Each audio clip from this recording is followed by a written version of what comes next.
Hi guys, good morning. April 12 today, Saturday. Uh, pala guys, ongoing pala yung Manila International Auto Show.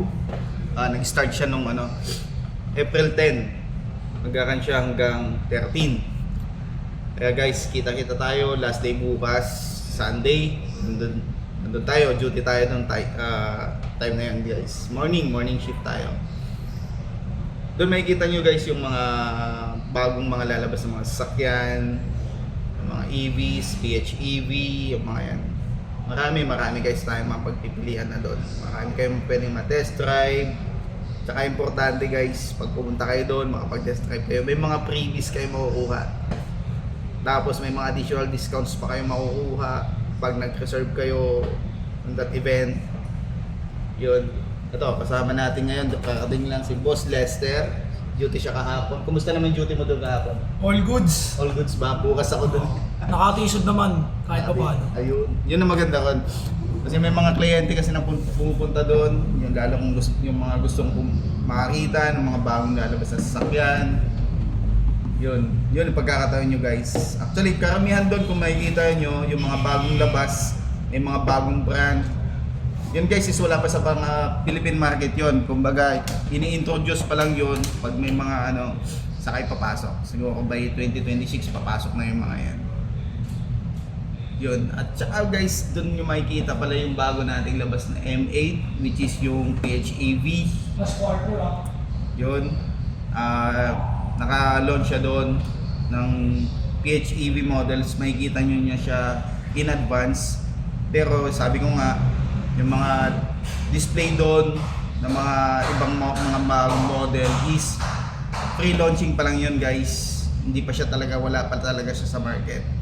Kumbaga, dinala pa lang dito para advanced viewing lang siya.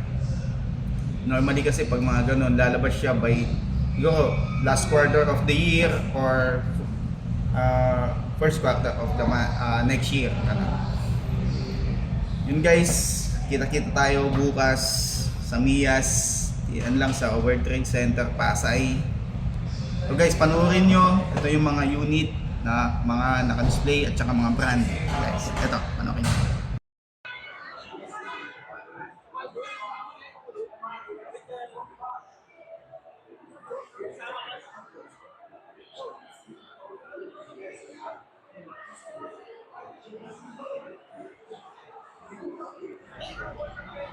Ito guys yung entrance ng Mias.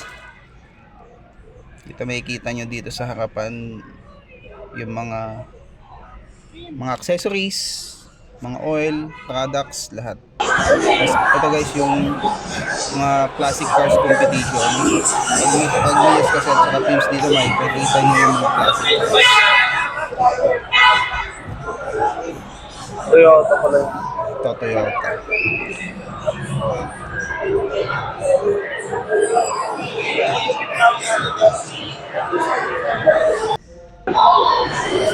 Dito na yung sa loob ng World Trade Mias Exhibit NJAC. Ito yung booth natin guys. Ito yung M2 Hybrid. Dito makikita nyo yung M2 Hybrid. Available na sa market guys. SRP is 1,690. Ito naman yung facelifted na GS8. Ito bago din to.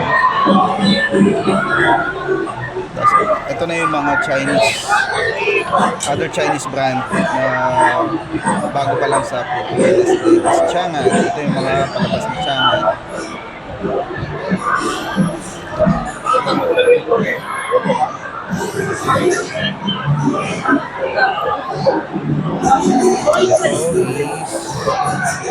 MG. Ito naman yung MG. Nissan. Ito kasama ang Nissan pala dito na isang Japanese brand. Wala lang dito guys yung Toyota. Tsaka Mitsu. Ito, bagong Terra.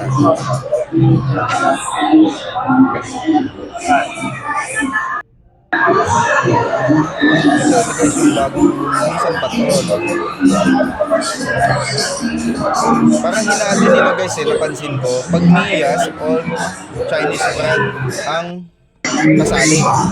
Tapos nung Pips kasi hindi, yung mga ibang Chinese brand wala Only mga Japanese brand tsaka European brand ng kasali doon sa Pims. Philippine International Auto Show. Ayan, gaganda ng mga chicks LinkedIn ko. Yan, meron din tayo dito guys sa show. Kita nyo rin yung mga bagong labas.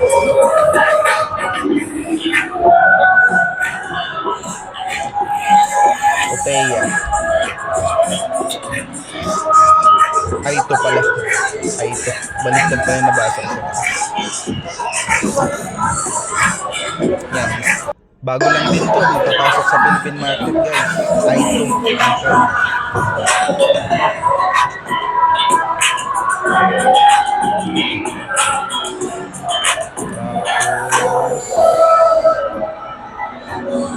Gaganda din dito guys, ganda ng loob. Futuristic talaga yung mga loob ng mga Chinese brand na mga labas ngayon. Tapos ito guys yung Tesla.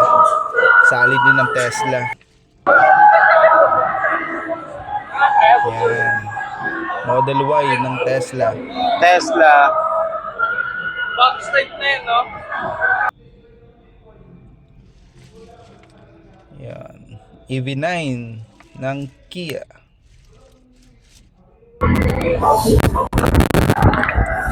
Mga Korean brand. Photon. Hello. Yo, what's up? Ganda ng mga model. Siyempre, hindi naman yan yung tinignan natin dyan guys. Rox. Parang Defender guys, Yan. Rox.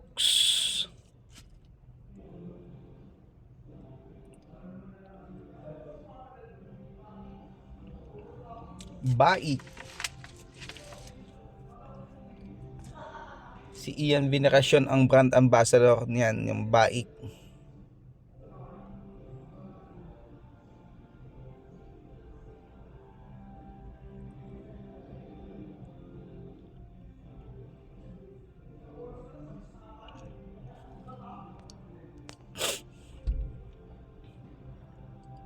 Kasi ito yung mga Vespa guys, May mga Vespa din na kasali.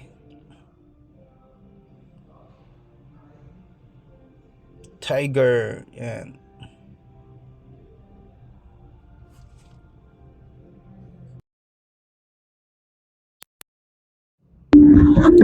Ito naman Hyundai Elantra Hybrid.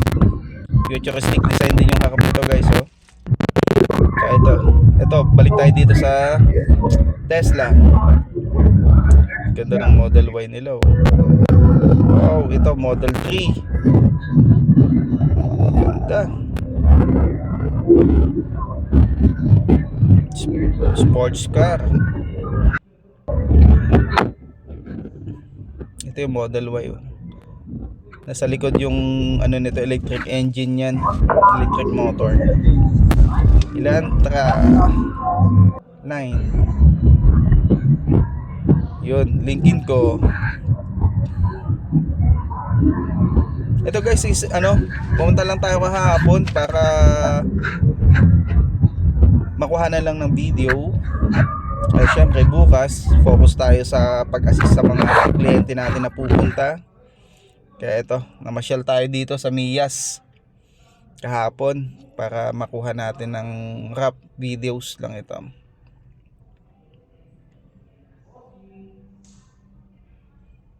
Ito pala guys yung M8 na PHEV.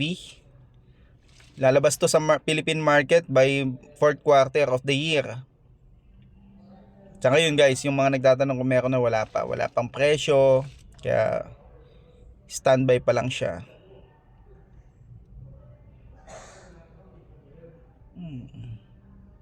Yan, ganyan yung loob niyan. Bali yan yung top of the line, PHEV. Wow. Ito, kinuha na lang din natin tong model unit ng Ferrari. Naka-display siya ngayon dito sa Mias.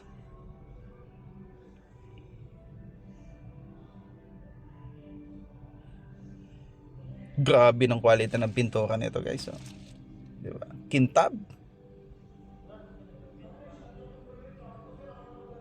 Siguro pag may dumapo na langaw dyan, madudulas.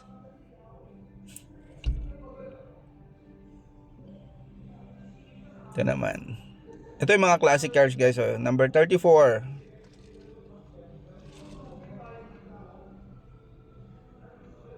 Ganda, di ba? Oh, isa pa to. Volkswagen. Number 22. Kasali rin yan.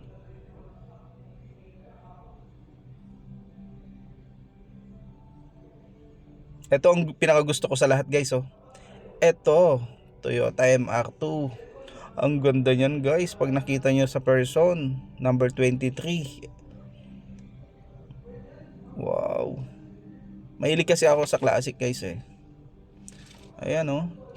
2-door. 'Di ba? Kung may ganito ako, guys, talagang para dyan lang gagamitin ko yan. Hindi ko